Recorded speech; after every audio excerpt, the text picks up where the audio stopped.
찬양하시겠습니다.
주님의 발에 그 크신 발에 영원한 발에 나 안기세 주님의 발에 그 크신 발에 영원한 발에 모두 안기세 주의 온전한 발에 안기세 우리 마음이 평안하리니 항상 기쁘고 복이 되겠네 영원하신 발에 안기세 아멘 주의 발에 그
비추는 사랑의 빛 어둠 가운데 비추소서 세상의 빛 예수 우리를 비추사 당신의 진리로 우리를 자유케 비추소서 우리 위에 비추소서 비추소서 주님의 영광 온 땅 위에 부으소서 내게 성령의 불을 넘치소서 은혜와 긍휼을 열방 중에 전하소서 빛대신 주의 말씀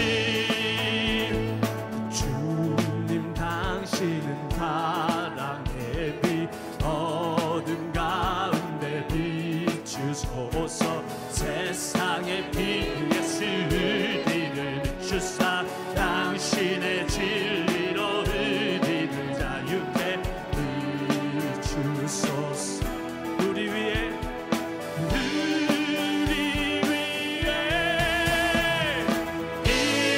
비추소서 주님의 영광 온 땅 위에 부으소서 내게 성령의 불을 넘치소서 은혜와 긍휼을 열방 중에 전하소서 내 뜻이 주의 말씀 비추소서 비추소서 주님의 영광 온 땅 위에 부으소서 내게 성령의 불을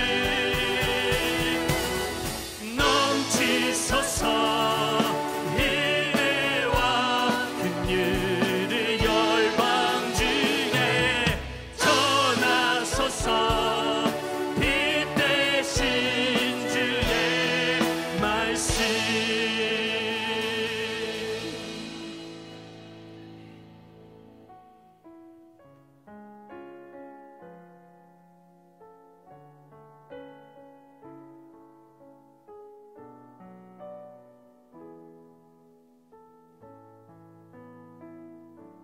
주의 아름다움은 말로 다 형언할 수 없고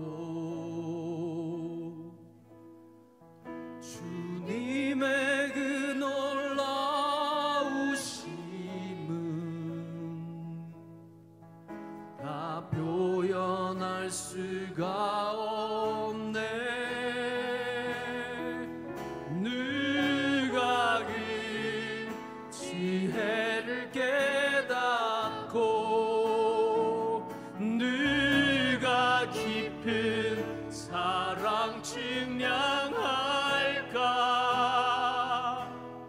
보좌에 앉으신 주의 위엄 아름다우신 주님 내가 주를 경외함으로 내가 주를 경외함으로 주님 앞에 홀로 섭니다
하실 때 예배가 회복되고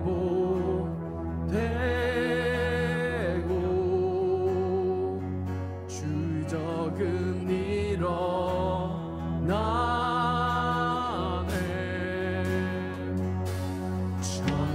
전능하신 주 영원하신 능력의 통치자 자유가 선포되어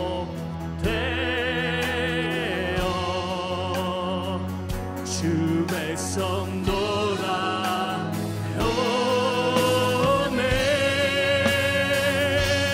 하나님 나라 임하소서. 영광과 존귀 능력과 위엄 놀라운 사랑의 기적의 하나님 지금 이곳에 임하실 그 나라를 기대하시면서 하나님 나라 임하소서. 영광과 존귀 능력과 위엄 놀라운 사랑의 기적의 하나님 지금 이곳에 오소서. 주 높고 위대하시네. 크게 외쳐 선포하네. 만왕의 왕 주 하나님 지금 오서. 다시 한번 주 높고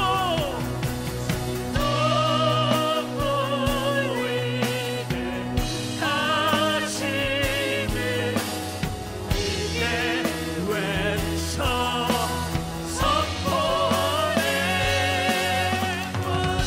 만왕의 왕 주 하나님 지금 오소서. 하나님 나라 임하소서. 영광과 존귀 능력과 놀라운 사랑의 기적의 하나님 지금 이곳에 오소. 하나님 나라 임하소서. 하나님 나라 임하소서. 영광과 존귀 능력과 위엄 놀라운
예배 가운데 주의 나라가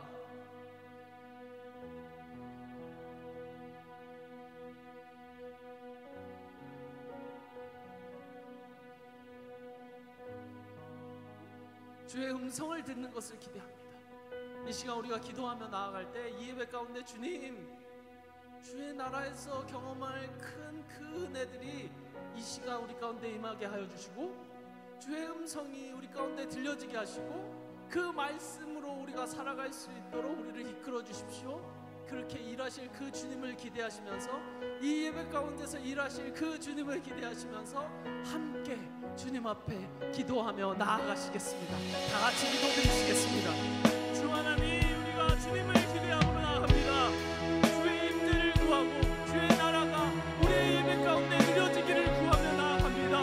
이 예배, 이 시간 주님이 임하셔서 우리 가운데 우리의 심령을 만드시며 우리 가운데 말씀하시는 놀라운 하나님이 경험되는 시간 되도록 아버지 하나님, 이 시간 우리를 만나 주시옵소서. 만져주시옵소서. 놀라우신 은혜가 우리 가운데 부어지고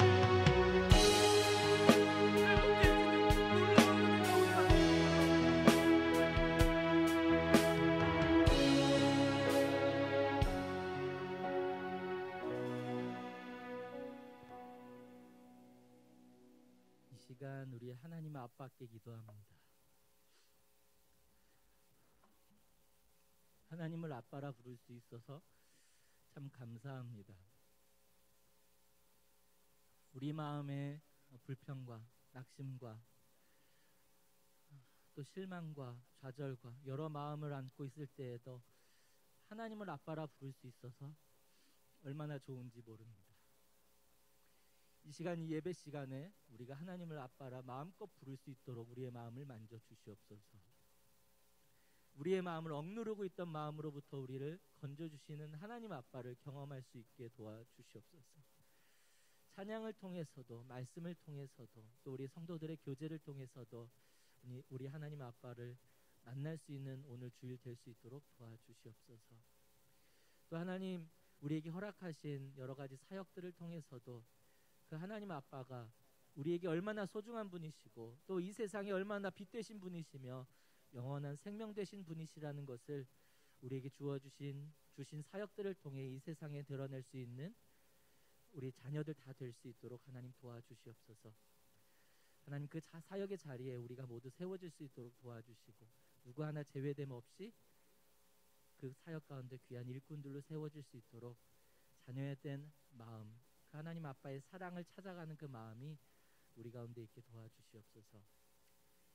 이 시간 우리가 말씀을 들을 때에도 우리에게 말씀하시는 우리 아빠의 말씀을 잘 들을 수 있도록 우리의 마음을 열어주시옵소서. 멀리 계신 분이 아니라 나와 항상 함께 하시겠다고 약속하신 그 임마누엘 되신 하나님 아빠를 오늘 우리가 기억하게 도와주시옵소서. 어렵게만 생각했던 그 하나님을 아빠로 부르면서 오늘도 우리의 어떠한 마음이든지 용감하게 내어놓을 수 있는 자녀됨의 권세를 누릴 수 있는 우리 다 될 수 있도록 도와주시옵소서. 연약한 자들, 병든 자들 하나님께서 지켜주시고 붙잡아 주셔서 쓰러지지 않도록 도와주시고 믿음 안에 설 수 있도록 또 주님을 바라며 기대하며 소망할 수 있도록 그 의의 빛을 비춰 주시옵소서. 그래서 송아지가 외양간으로부터 자유하게 되어 기뻐 뛰어노는 것처럼 의의 삶을 우리가 살아낼 수 있는 귀한 백성들, 자녀들 다 될 수 있도록 도와주시옵소서. 이 시간 말씀 전하시는 우리 목사님 하나님께서 붙잡아 주셔서 아버지의 마음이 잘 담겨지게 도와주시고 그 마음이 잘 이 시간 가운데 나눠지고 우리 마음 가운데 담겨질 수 있도록 도와주시옵소서. 감사합니다. 예수님 이름으로 기도드렸습니다.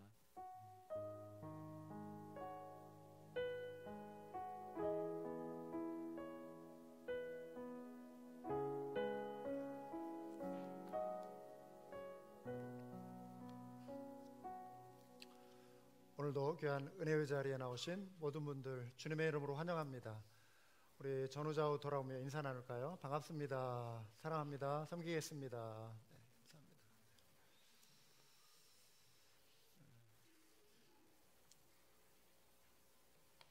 지난 수요일에 박정호 장로님 초청 찬양 부흥회 은혜 가운데 풍성함이 있었습니다. 이를 위해 수고해 주신 모든 분들 감사드립니다.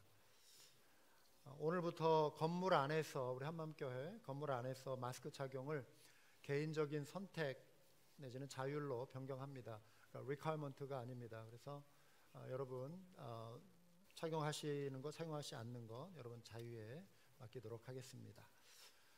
다음 주일은 추수감사 예배로 전교인 통합 예배 오후 2시에 드립니다. 예배 후에 또 풍성한 만찬이 있습니다. 기대해 주시고 또 이때 이웃들 많이 초대해 주셔서 함께 추수의 기쁨, 하나님이 또 한 해 동안 부어주신 은혜, 감사의 제목들을 나누는 그런 시간 되길 원합니다. 오늘 예배 마치고 바로 이 자리에서 2021년도 사무총회 갖도록 하겠습니다. 네팔에서 선교하시는 전훈재 선교사님이라고 계신데요. 오늘 아침에 이렇게 SNS를 보니까 며칠 전에 이제 코비드 때문에 기도 부탁을 했는데 오늘은 이제 병원에 입원했다고 합니다. 선교사님들이 코비드 중에 많은 분들이 이렇게 좀 어려움을 겪었고 또 천국에 가신 분들도 계십니다. 그런데 지금 전훈재 선교사님 그 상태가 병원에 가실 정도라고 하는데 많이 목이 붓고 이제 호흡도 좀 어려움이 있고 또 이제 열이 많고 어려움이 있다고 합니다. 전훈재 선교사님 위해서 기도해 주시기 바랍니다. 함께 올려드린 예물을 위해서 기도하겠습니다. 존귀하신 하나님 감사합니다. 오늘도 이 귀한 예배의 자리로 저희를 불러주셔서 감사합니다. 내가 그리스도와 함께 십자가에 못 박혔나니 그런즉 이제는 내가 산 것이 아니요 오직 내 안에 그리스도께서 사신 것이라 말씀하셨습니다. 우리 옛 자아가 십자가에 못 박히고 이제 예수 그리스도 새로운 생명 가운데 살아가는 저희들 믿음의 본질을 날마다 추구하고 사모하며 이 땅 가운데 믿음의 선한 영향력을 드러내기에 부족함 없는 저희 모두 되게 하여 주시옵소서. 네팔에서 또 수고하며 선교 담당해온 전훈재 선교사님 위해서 기도합니다. 하나님 주님의 치유의 은혜 베풀어 주시옵소서. 어루만져 주시옵소서. 속히 건강 잘 회복할 수 있도록 붙들어 주시옵소서. 우리 주변에 건강으로 인해 어려움 당하는 이들 하나님 이 시간 찾아가 주시고 이들을 만나 주시고 살아계신 하나님 의지하며 모든 병 이겨내게 하시고 또 위로하시는 하나님, 치유하시는 하나님을 경험케 하여 주시옵소서. 이 시간 하나님 허락하신 은혜 감사해서 예물 올려드립니다. 주님 나라 영광 위하여 사용하여 주시옵소서. 예수 그리스도의 이름으로 기도드리옵나이다. 아멘. 오늘 함께 보실 말씀 요한복음 20장입니다.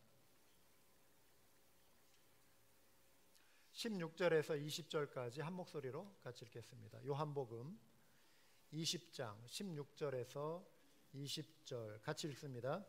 예수께서 마리아야 하시거늘 마리아가 돌이켜 히브리 말로 라보니 하니 이는 선생님이라는 말이라. 예수께서 이르시되 나를 붙들지 말라. 내가 아직 아버지께로 올라가지 아니하였노라. 너는 내 형제들에게 가서 이르되 내가 내 아버지 곧 너희 아버지 내 하나님 곧 너희 하나님께로 올라간다 하라 하시니 막달라 마리아가 가서 제자들에게 내가 주를 보았다 하고 또 주께서 자기에게 이렇게 말씀하셨다 이르니라. 이날 곧 안식 후 첫날 저녁 때에 제자들이 유대인들을 두려워하여 모인 곳에 문들을 닫았더니 예수께서 오사 가운데 서서 이르시되 너희에게 평강이 있을지어다. 이 말씀을 하시고 손과 옆구리를 보이시니 제자들이 주를 보고 기뻐하더라. 아멘. 1993년식 포드 브롱크 SUV 승용차를 몰고 어느 한 차량이 계속해서 하이웨이를 진행했습니다. 서서히 움직이는 차량이었는데 그 차를 여러 대의 경찰차가 뒤쫓고 있었습니다. 이 장면은 전국에 미국 전역에 생중계가 되었습니다. 1994년 NBA 결승전이 있는 날이기도 했는데요.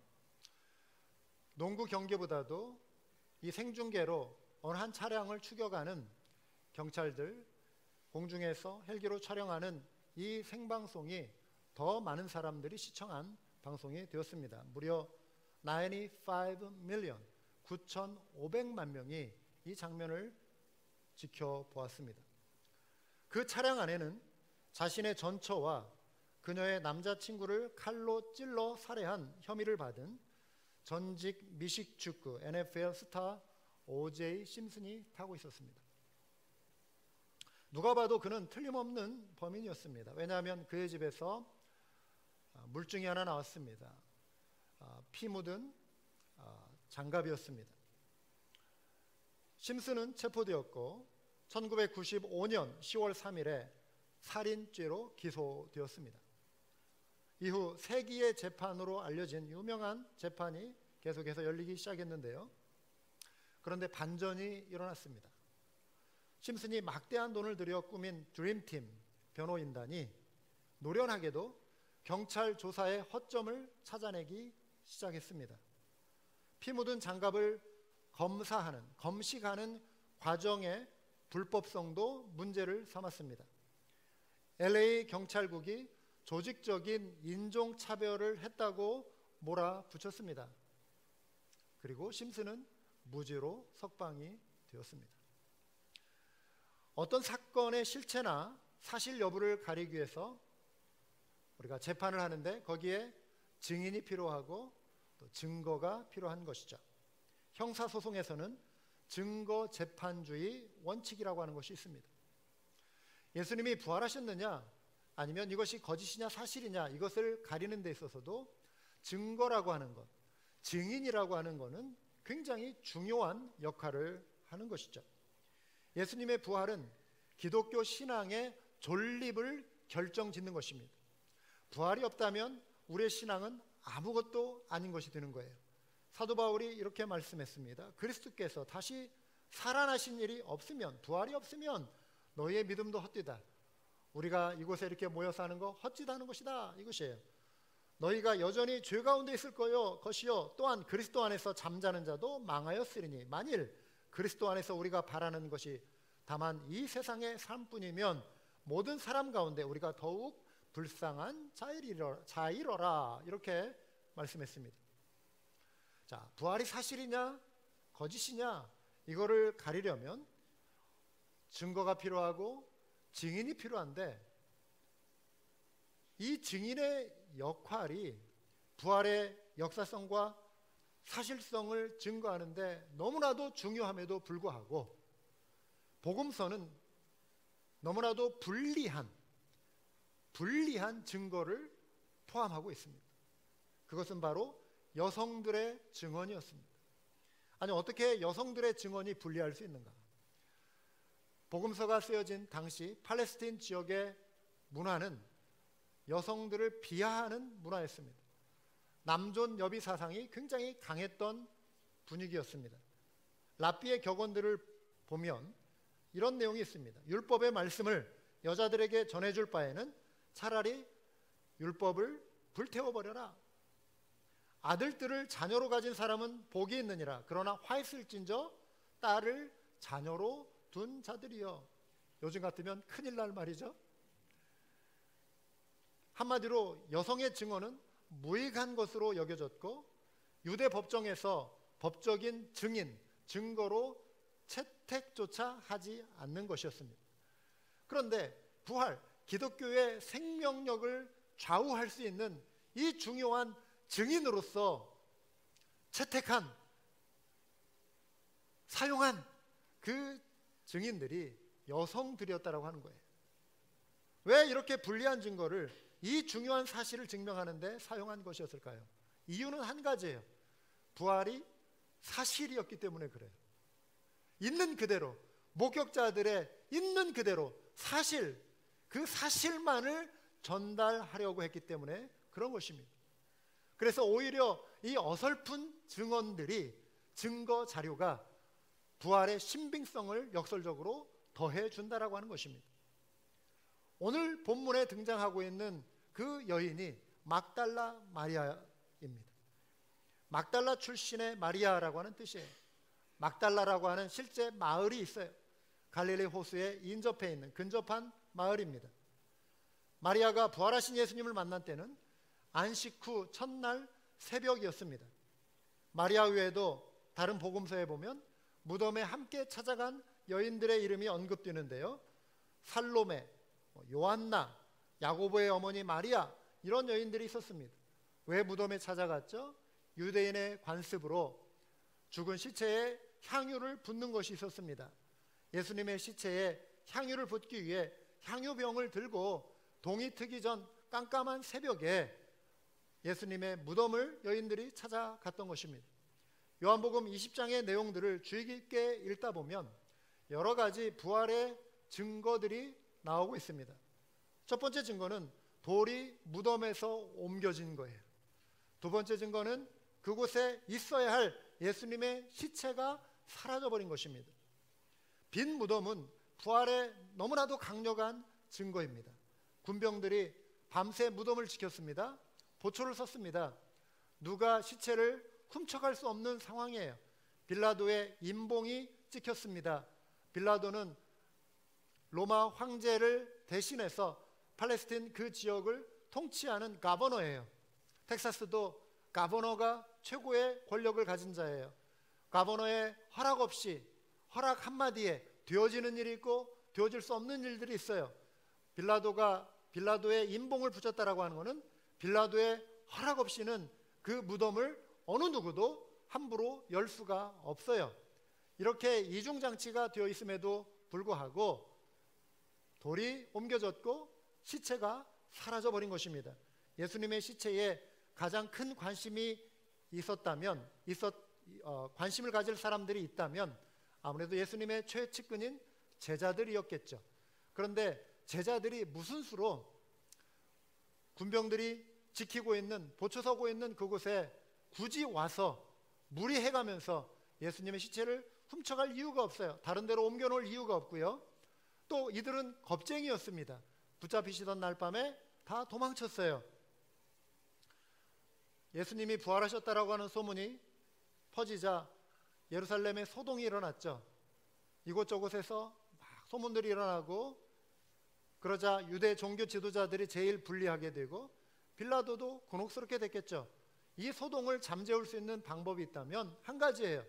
예수님의 시체를, 예수님이 부활하지 않았다, 다시 살아나지 않았다는 것을 증명하기 위해 피범벅이 된 그 시체를 마차에 실어서 예루살렘 메인 스트릿을 한 바퀴 딱 돌면 끝나요.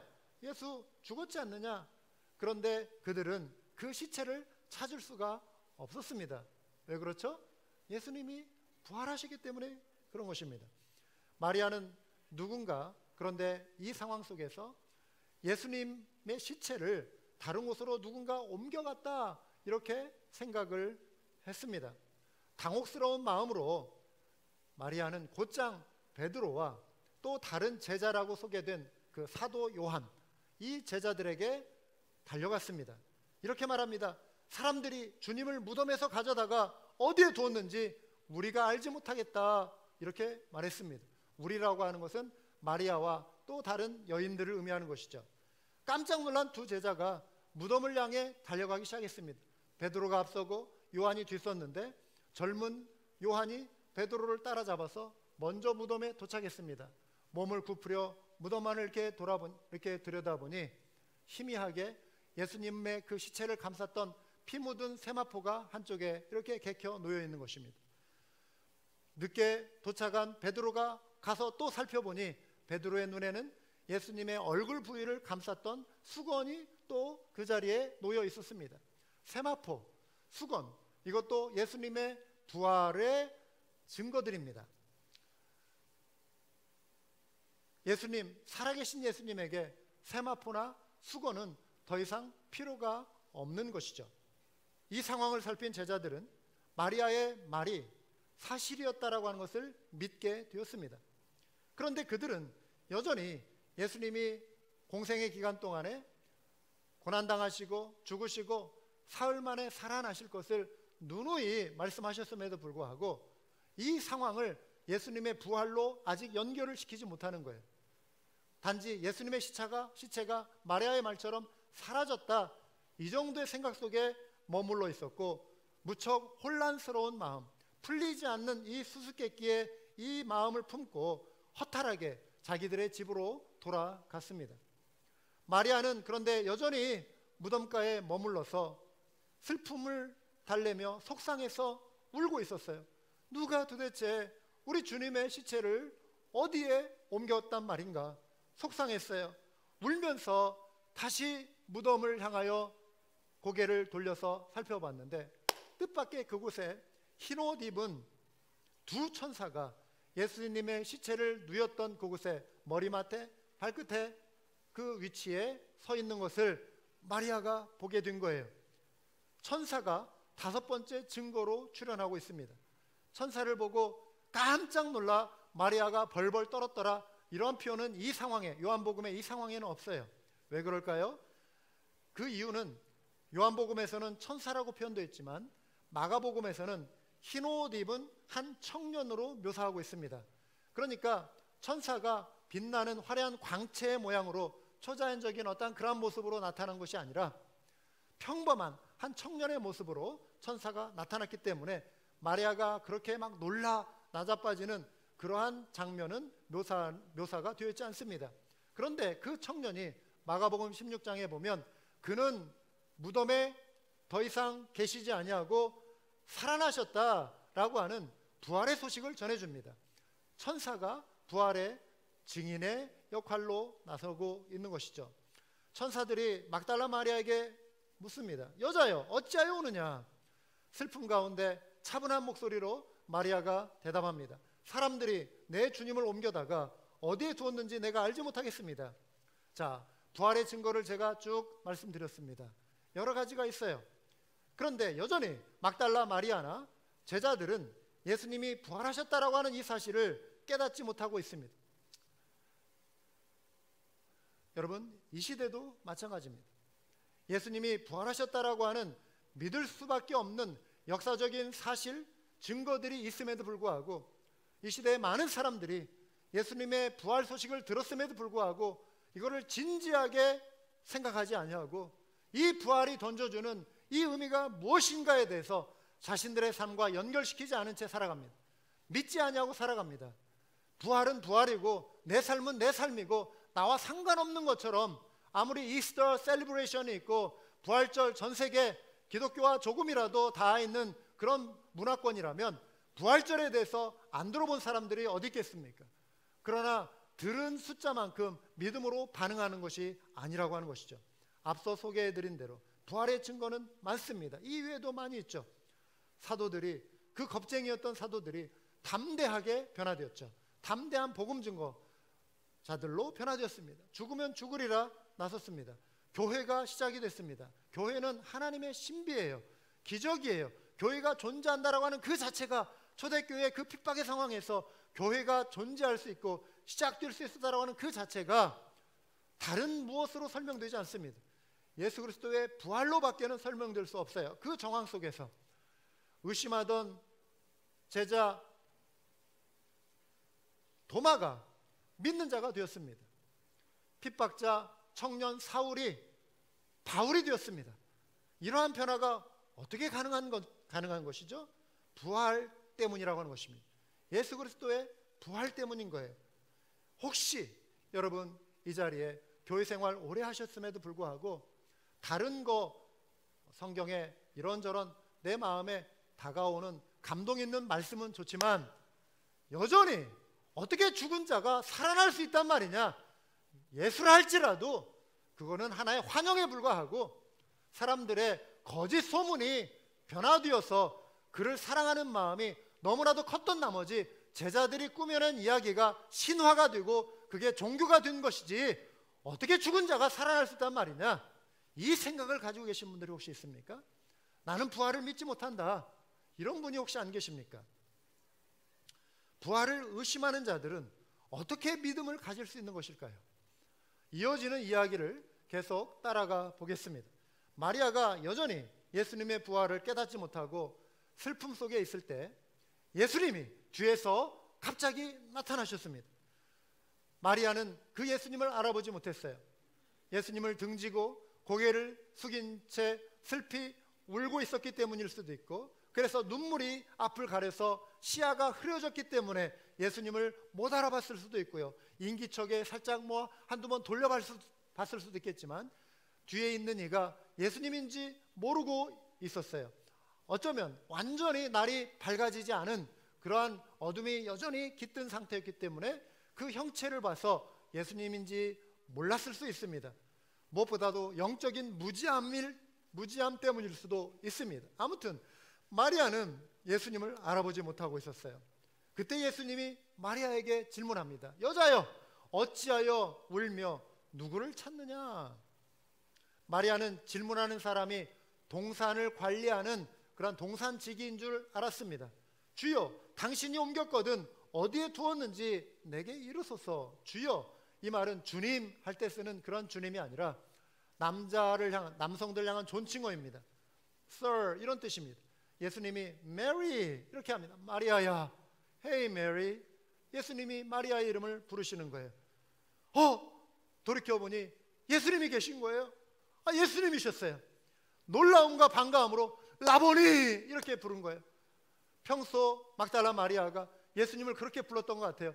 예수님은 돌아가셨고 어디론가 사라지셨는데 그 시체도 없어졌는데 예수님이 나타나시니까 이전에 불렀던 그게 무의식적으로 예수님을 향하여 라보니 라보니 했던 마리아 입에서 라보니 이 말이 튀어나온 것이죠. 이 장면이 무척 담담하게 기술되고 있지만 드라마나 영화의 한 장면으로 보면 이게 절정이에요. 클로즈업이 되고 이쪽 카메라에서 마리아를 비추고 이쪽 카메라에서 예수님의 표정을 비추고 한번 움직이고 이 고개 돌리는 것도 슬로우 모션으로 이렇게 하면서 화들짝 놀라고 반가움으로 마리아 얼굴이 확 바뀌는 이런 장면, 예수님의 인자한 그 모습, 이런 게 클로즈업이 될 수 있는 이 드라마의 절정의 모습이 지금 여기에 나오는 거예요. 마리아가 살아나신 부활하신 예수님을 지금 만나게 되는 것입니다.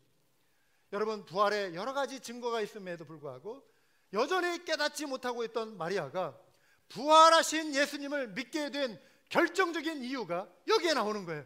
뭐죠? 부활하신 예수님을 만나버린 거예요. 만난 거예요.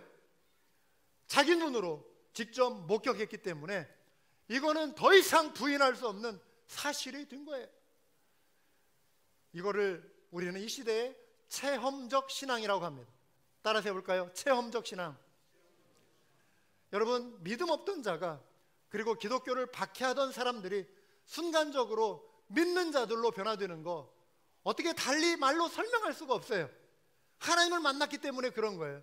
하나님을 체험했기 때문에 그런 거예요. 부인할 수 없는 불가항력적인 은혜가 그에게 다가온 거예요. 이 시대에도 하나님은 강팍한 사람들의 마음을 깨트리시기 위해 신앙 체험을 허락하실 때가 많습니다.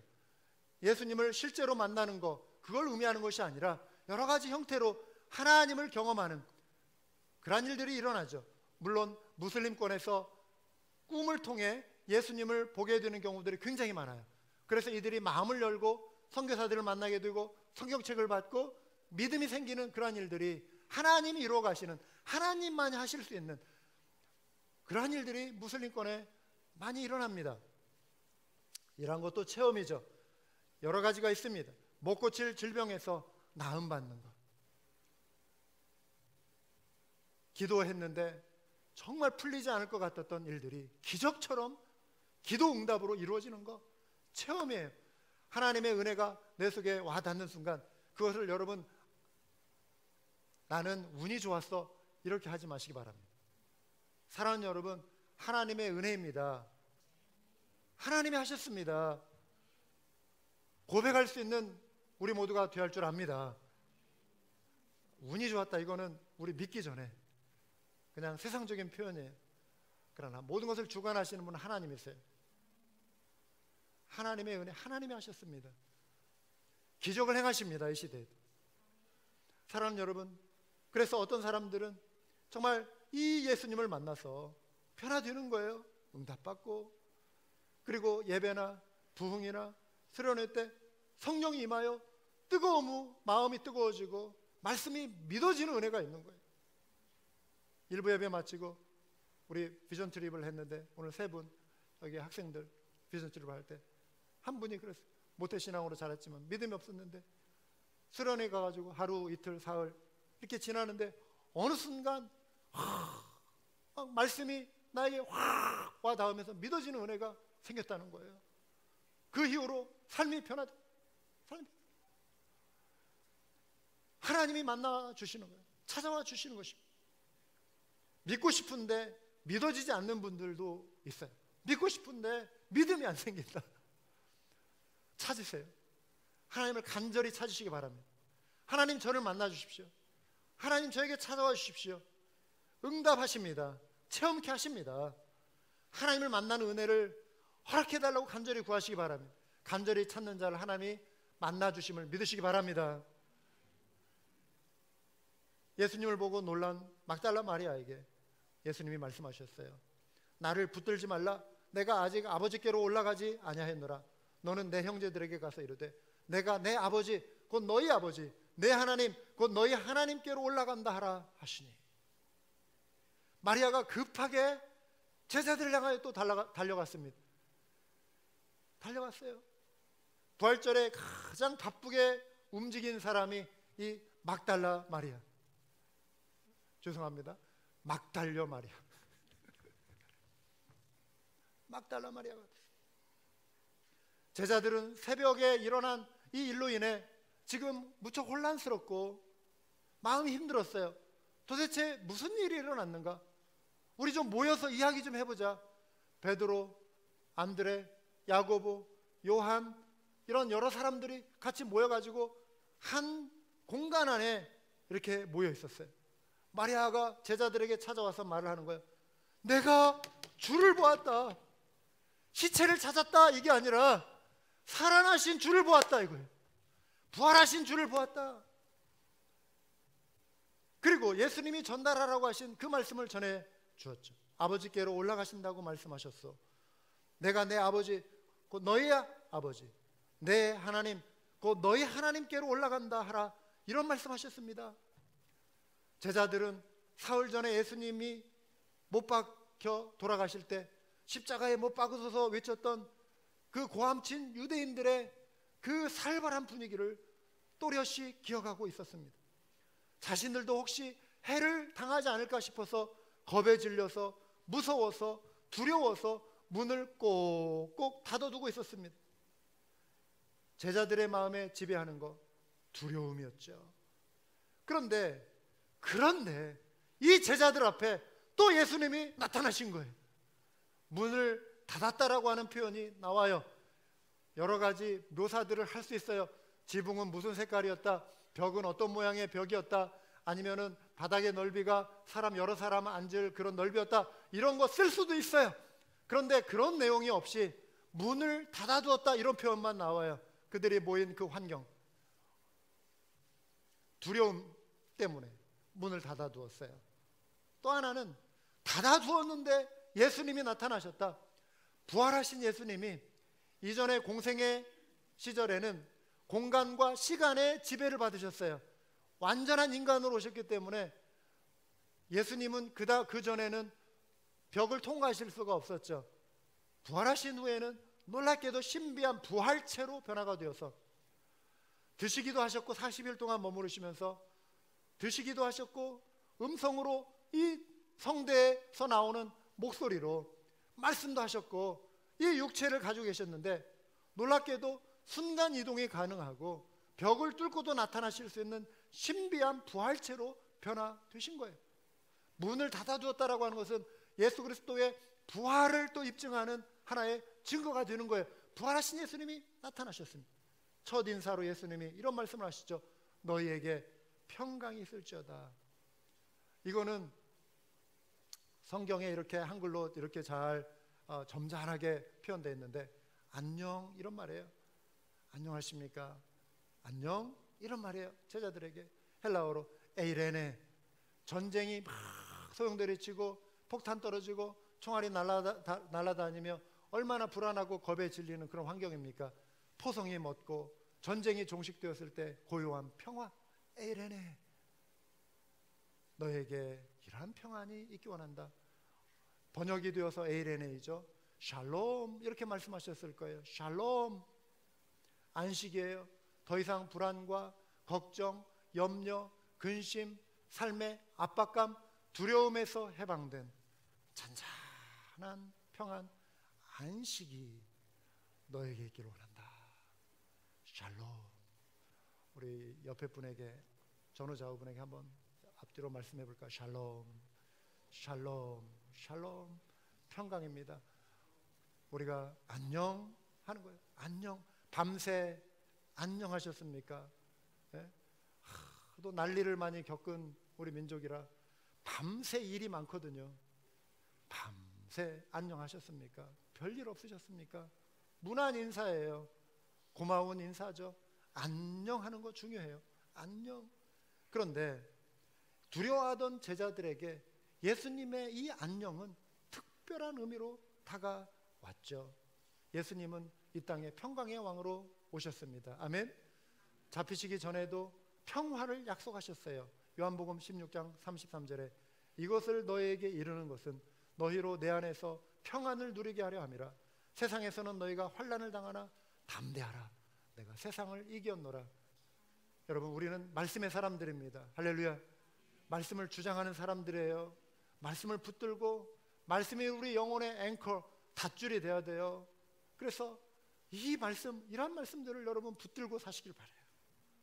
이런 말씀 내려놓고 살면 우리는 표류해요. 그런데 이러한 말씀 붙들고 살면 우리 영혼의 안식이 찾아옵니다. 예수님이 주시는 평안, 안식이에요. 평강의 왕으로 이 땅에 오셨는데 불안한 제자들뿐만 아니라 이 시대에 평안을 잃고 살아가는 이 시대의 모든 인생들에게, 그리고 혹시라도 이 자리에 마음이 불안하고 마음이 힘들고 낙심되고 평안을 잃어버린 분들이 있다면 오늘 이 말씀이 여러분들에게 주시는 주님의 평안의 약속임을 믿으시기 바랍니다. 한국에 많은 사람들을 요즘 불안하게 만드는 요소가 있죠. 뭐예요? 요소수예요. 요소수. 불편을 겪는 사람들이 많이 있어요. 그런데 이러한 불편보다도 더 근원적인 불편은 하나님과 멀어져 있는 상태예요. 어린아이들이 엄마와 떨어지면 분리 불안을 느낍니다. 울어요. 울며 엄마를 찾아요. 불안해해요. 영적으로 피조물인 우리 인생은 우리를 지으신 창조주 하나님과 분리되어 있는 이 상태 속에서 찾아오는 건 불안뿐이에요. 모든 인생이 겪는 이 결핍, 고통, 방황, 채워지지 않는 그 갈증, 창조주 하나님과 단절된 분리불안 증세예요. 죽음의 증상들이에요. 어린아이가 울 때 불안해서 오는 아이들에게 그 불안을 해결해 주는 요소는 딱 한 가지밖에 없어요. 뭐죠? 엄마가 달려와서 아이 안아주면 돼요. 아빠가 달려와서 아이를 품에 안아주면 돼요. 연결되는 거예요. 우리의 영혼, 하나님과 단절된 영혼들이 겪는 이 고통, 불안함에서 해결되는 거 한 가지밖에 없어요. 창조주와 연결되는 거예요. 하나님을 만나는 거예요. 그래서 사도 바울이 이렇게 이 말씀을 정리했어요. 에베소서 2장에 또 십자가로 이 둘을 한 몸으로 하나님과 화목하게 하려 하심이라. 원수된 것을 십자가로 소멸하시고 또 오셔서 먼데 있는 너에게 평안을 전하시고 가까운 데 있는 자들에게 평안을 전하셨으니. 원수 되었을 때 이건 불안이죠. 갈등이고 힘들어요. 하나님과 화목하게 하셨다. 이로써 평안을 주셨다. 제자들이 문을 열면 주변에는 온통 그들을 두렵게 하는 유대인들이 거리를 활보하고 있죠. 환경적으로 볼 때는 불안합니다. 그런데 이러한 환경에 상관없이 예수님은 제자들에게 지금 평안하라고 말씀하고 계시는 것입니다. 부활하신 예수님으로 인해 평안할 수 있게 되었기 때문에 그래요. 사랑하는 여러분, 우리 인생의 근원적인 불안, 우리 인생에 해결되지 않는 가장 큰 고통이 뭐예요? 죽음에 대한 불안이에요. 질병, 죽음의 증상이잖아요. 이렇게 아프다가 내가 죽으면 어떡하지? 죽음과 연결이 되는 불안이에요. 영원한 심판. 그런데 이 고통으로부터, 이 불안함으로부터, 이 두려움으로부터 자유케 되었다라고 하는 놀라운 위대한 확증과 선언, 부활하신 예수님이에요. 부활하신 예수님으로 인해 우리가 이 분리불안으로부터, 하나님과의 분리불안으로부터 자유케 되었다라고 하는 것입니다. 하나님이 우리를 찾아와 주신 거예요. 사랑하는 여러분, 그래서 환경을 바라볼 때는 우리를 짓누르고 우리를 끊임없이 압박하고 힘들게 하지만, 그래서 환경에 초점을 맞추면 우리는 불안하고 두렵고 스트레스 받고 해결되지 않는 이 문제로 갈등할 수밖에 없지만, 환경을 뛰어넘는 부활하신 예수 그리스도, 상황을 초월하시는 그 근원적인 평안에 초점을 맞추실 때 우리는 이 문제로부터 자유하고 하나님만이 주실 수 있는 평안을 누리게 됨을 기억하시기 바랍니다. 예수님은 패배하신 분이 아니에요. 승리하셨습니다. 능력의 주님이십니다. 그래서 다른 어떠한 대상보다도 승리하신 예수님을 의지하는 것이 가장 안전해요. 예수님 의지하시고 예수님 붙드시기 바랍니다. 이 사실을 믿을 때 평강이 임하는 거예요. 사람을 두려워하면 올무에 빠진다고 그랬어요. 그런데 여호와를 의지하는 자는 안전하리라, 성경은 말씀하고 있습니다. 지난 금요일에 제가 이제 사촌 동생이 한 명 있어요. 남동생은 딱 한 명이에요. 제가 사촌 동생. 그런데 저희 이제 한국에 있는 누이들에게 소식을 전해 듣고 동생에게 전화하고 또 사촌 누이에게 전화를 했어요. 사촌 동생이 위암 판정을 받고 화요일 날 한국 시간으로 위 전체를 절제하는 수술을 지금 앞두고 있다는 거예요. 바로 위 누이는 믿음이 참 좋고 그 집안에서 어쨌든 형제들 믿음을 좀 이렇게 일으켜 보려고 혼자서 정말 애쓰고 있어요. 저희 작은 아버지 댁인데, 남동생이 그렇게 상황이 생기니까 정말 그 안타까워하면서 하나님이 이 동생을 참 이 고난을 통해서 동생이 하나님께로 돌아오면 너무 좋겠다고 저에게 기도해 달라고 그렇게 말을 하는 거예요. 위로의 전화를 하면서 우리 살아계신 하나님을 의지하자. 동생에게 그렇게 말을 했어요. 하나님, 예수 그리스도 믿고 말씀 의지하며 지금 이 상황 때문에 탄식하고 지금 이렇게 수술 앞두고 두려움이 있고 또 이게 뭐 검사상으로는 전이가 안 됐다고 하지만 열어보면은 또 어떤 상황이 생길지도 모르고 이 불안하고 힘든 때에 네가 의지할 대상은 예수님이다, 하나님이다. 낙심하고 땅이 꺼지듯 한숨 쓰고 그렇게 하지 말고 이 상황 속에서도 감사하며 네가 이제 의지할 대상 예수님, 이 어려움 속에 예수님 다시 한번 찾고 믿고 의지하고 감사합니다 하면서 믿음을 주장하며 살자, 이렇게 권면하고 위로했습니다. 여러분, 이 세상은 때로 우리가 감당할 수 없는 그런 시련들이 있어요. 예측하지 못했던 어려움이 있습니다. 그러나 믿음으로 우리는 부활하신 주님을 만나고 마리아처럼 외칠 수 있어야 돼요. 내가 부활하신 주님을 만났다. 부활하신 주님을 만났다. 환경을 바라보지 않고 부활하신 주님을 바라볼 때, 부활하신 주님을 만날 때 주님만이 주실 수 있는 평강이 있습니다. 환경을 바라보면 잠시 행복감을 느낄 수 있고 하지만 영원하지 않잖아요.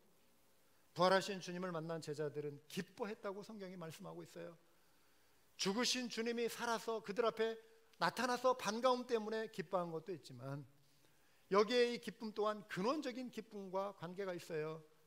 사도행전 2장에 베드로가 다윗의 시편의 내용을 인용하며 시편에 예언된 예수 그리스도의 부활이 다윗이 그것을 미리 내다보고 기뻐한 것을 표현한 그 구절을 인용하며 이렇게 소개하고 있습니다. 그러므로 내 마음이 기뻐하였고 내 혀도 즐거워하였으며 육체도 희망에 거하리니 이는 내 영혼을 음부에 버리지 아니하시며 주의 거룩한 자로 썩음을 당하지 않게 하실 것이미로다. 시편 16편 9절이죠. 주께서 생명의 길을 내게 보이셨으니, 영생의 길, 부활로 이제 승리의 길, 생명의 길, 영생의 길을 보이셨으니 주 앞에서 내게 기쁨이 충만하게 하시리로다 하였으므로. 여러분, 여기에 어떤 환경은 나오지 않아요. 생명의 길, 근원적인 신앙과 관련된 표현이에요. 사랑하는 여러분, 어떻게 우리는 예수님이 주시는 평강과 기쁨을 누릴 수 있습니까? 슬픔 속에 있던 막달라 마리아와 두려움 속에 있던 제자들이 평강과 기쁨을 누린 그 비결에 답이 있어요. 그 답이 저와 여러분에게도 해답이에요. 뭐죠? 하나밖에 없어요. 부활하신 주님을 만나는 거예요. 부활하신 주님을 바라보는 것입니다. 부활하신 주님을 소망하는 거예요. 부활하신 주님을 내가 믿음으로 주장하는 것입니다. 부활하신 주님을 선포하는 것입니다. 부활하신 주님과 동행하는 것입니다. 부활하신 주님, 다시 사신 주님, 승리하신 주님, 그 예수 그리스도, 신앙의 실체가 되어야 합니다. 그 주님을 품고 살아야 돼요. 제자들은 부활하신 주님을 보고 기뻐했습니다. 신약 성경은 부활하신 주님을 만난 사람들이 기록한 책이에요. 우리가 바라보는 주님은 부활하신 주님입니다. 고난당하시고 여전히 죽음의 저주 아래 십자가에 여전히 매달려 계신 주님, 썩어 시체로 없어진 그런 주님이 아니라 무덤을 여시고 나오신 승리하신 주님, 생명의 주님, 우리에게 생명의 길을 열어주신 살아나신 예수님을 우리는 믿는 것입니다. 승천하신 주님이에요. 지금도 살아서 우리를 위해 중보하시는 주님이세요. 우리는 그러한 예수님을 바라봐야 합니다. 바라본다는 건 묵상한다는 거예요. 찬송을 드릴 때 그 주님을 묵상하시기 바라요. 의지하시기 바라요. 이미 부활의 주님을 만나신 분들은 자녀들이나 가족이나 이웃에게 부활의 주님의 능력을 소개해 주시기 바랍니다. 자랑하시기 바랍니다. 가르쳐 주시기 바랍니다. 우리 아까 소영진 목사님, 아빠 하나님, 너무 좋은 표현이에요. 아바, 아버지라 부르짖느니라. 우리가 성령으로 인해 거듭나고 예수 그리스도로 인해 거듭난 자들은 하나님을 아빠라고 부를 수 있는 존재가 되었어요. 그런데 예수님이 제자들에게 그 말씀을 하시는 거예요. 내 아버지 곧 너희 아버지, 내 하나님 곧 너희 하나님께로 올라간다. 예수님이 아빠, 아버지라고 불렀던 그 하나님이 우리에게도 아빠, 아바, 아버지 하나님이 되신다는 거예요. 제자들에게 아버지 하나님이 저와 여러분에게, 그리고 저와 여러분이 전해주는 부활의 소식을 듣고 믿는 자들에게 아바, 아버지가 되신다는 사실이에요. 그 하나님이 전능하신 하나님이십니다. 믿으십니까? 전지하신 하나님이십니다. 믿으십니까? 사랑과 은혜와 긍휼에 풍성하신 하나님이십니다. 믿으십니까? 무엇보다도 아들을 죽음에서 일으켜 살리신 하나님 아버지세요. 그 하나님이 나의 하나님, 나의 아버지, 여러분의 하나님, 여러분의 아버지, 우리 자녀의 하나님 아버지가 되셔야 한다는 것입니다. 그 친밀함의 사랑의 관계를 누릴 수 있도록 우리를 초청해 주신 것입니다. 이 사랑을, 이 부활의 소식을 전해 주시기 바라요. 나의 하나님이 내 자녀의 하나님이 되고, 내 이웃의 하나님이 되고, 허목사의 하나님이, 한마음교회 모든 성도의 하나님이 되시는 은혜, 축복이 있기를 원합니다. 부활하신 주님을 믿든지 거부하든지 여러분 선택하실 수 있겠지만, 내가 주님을 거부하면 이제 나와 상관없는 거야. 아니에요. 거부하는 자에게 영벌을, 믿고 환영하는 자에게 영생을, 거부하든 거부하지 않든 상관이 있어요. 부활의 주님은 나와 상관이 있어요. 모든 인생과 상관이 있습니다. 따라서 결론적으로 사랑하는 여러분, 교회를 단지 문화생활이나 아니면 종교생활 차원에 이해하지 마시고요, 삶의 형편이나 그날 컨디션에 따라 선택할 수 있는 것처럼 신앙생활을 가볍게 여기지 마시고요, 여러분들이 그렇다는 것이 아닙니다. 우리가 그런 각오로 새롭게 정말 주님을 더 뜨겁게 사랑하는 새로운 각오가 우리에게 필요하다는 것입니다. 십자가에 못 박히신 주님이 다시 살아나셨다면 그분은 내 생명의 주인이 되시는 거기 때문에 어떠한 형편 속에서도 주님의 말씀을 온전히 순종하며 살아가리라. 왜요? 그분이 나의 주인이 되셨기 때문에 주인 되신 주님을 따르는 삶을 살겠다. 이 결단을 해보시길 바랍니다. 할렐루야. 평강과 기쁨을 헛된 데서 구하는 이들은 진정 필요한 것이 부활의 주님이라고 하는 사실을 아셔야 합니다. 잠시 있다 사라지는 조건적인 행복과 기쁨이 아닌 환경과 상관없이 영원히 우리 마음을 주장할 그 평강, 그 기쁨 다른 데 있지 않아요. 부활하신 예수님, 주님께 있습니다. 주님을 바라보십시오. 부활하신 주님을 만나시는 은혜가 있기를 주님의 이름으로 축원합니다. 기도하시겠습니다. 주님, 제가 부활하신 주님을 바라봅니다. 부활하신 주님을 이 시간 의지합니다. 내 생명의 주인 되신 주님, 삶은 나를 힘들게 하고 환경을 바라볼 때는 낙심할 수밖에 없지만, 지치고 쓰러질 수밖에 없지만 거기에 소망을 두지 않겠습니다. 환경 너머에 죽음에서 승리하신 부활의 주님을 내가 소망하며 주님을 의지하고 범사에 주님을 의지하고 주님을 붙들고 달려가겠습니다.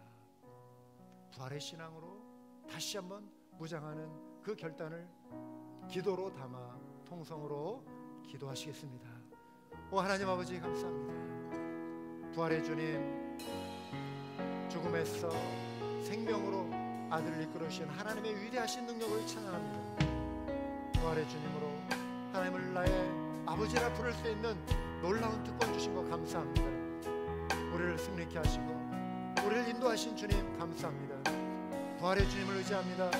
환경을 바라볼 때 낙심할 수밖에 없지만, 저의 한계를 바라볼 때 낙심할 수밖에 없지만, 다시금 이제 부활하신 주님께 소망을 드립니다. 이 땅의 삶의 도전을 이기며 나갈 수 있기 원합니다. 하나님, 저의 삶을, 저의 생각을, 저의 마음을 붙잡아 주시옵소서. 우리 사랑하는 한맘교회 가족 한 분 한 분의 삶을 붙잡아 주시옵소서. 부활의 주님 의지하며 승리하는 저의 모두 되게 하여 주시옵소서. 주의 이름으로 축원해 주시옵소서.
바라봅시다.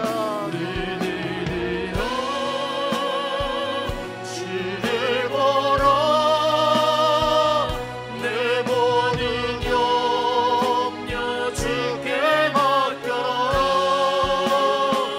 슬플 때에 주님의 얼굴 보라. 사랑의 주 내 만식 주를